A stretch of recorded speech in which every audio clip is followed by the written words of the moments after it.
ఎన్ని పూజలు చేసినా మాకు ఫలితాలు రావటం లేదేంటి అని. వాస్తవంగా పూజ తప్ప మనలో తప్ప అనేది ముందు మనం గమనించాలి. ఎందుకని ఇదే పూజ చేసి చాలా మందికి ఉత్తమోత్తమైన ఫలితాలు వచ్చింది. ఉదాహరణకి మేము శ్రీ అనంత పద్మనాభ స్వామి వారి పూజ ప్రతి సంవత్సరం చేస్తాం. 108 జంటలతో చేస్తాం. ఈ 108 మందిలో 108 మందికి రిజల్ట్ వచ్చిందంటే వాస్తవంగా రాలేదు. దాంట్లో 60 మందికో 70 మందికో చాలా పాజిటివ్ వైబ్రేషన్స్ వచ్చినాయి, ఫైనాన్షియల్ గా బాగా ఎదిగాయి. మరి కొంతమంది ఎందుకు ఎదగలేదు, కారణం ఏమిటి అని అంటే పూజ చేస్తూ ఉన్నారు.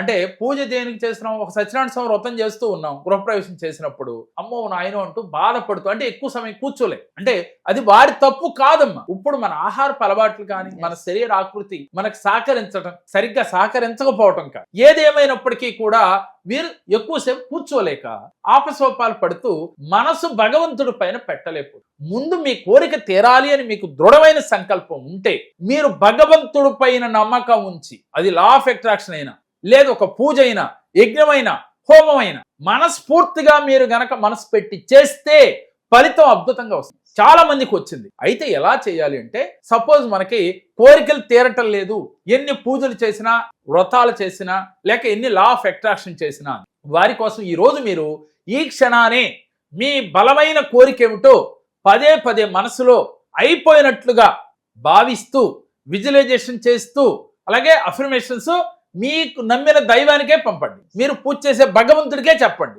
యూనివర్స్ కాకపోయినా పర్లా, మీరు నమ్మిన దైవంతోనైనా మీ కోరిక బలంగా ఆ భగవంతుడి అనుగ్రహంతో మీకు తీరినట్లుగా భావన చేస్తూ ఒక్క అరగంట సేపు ధ్యానం చేస్తూ ఆ తర్వాత ఈ మంత్రం చదవండి. ఏమిటి ఆ మంత్రం అంటే, ఓం హ్రీం సకల కార్య సిద్ధికరాయ శ్రీ వర్ధమానాయ నమః. ఓం హ్రీం సకల కార్య సిద్ధికరాయ శ్రీ వర్ధమానాయ నమః.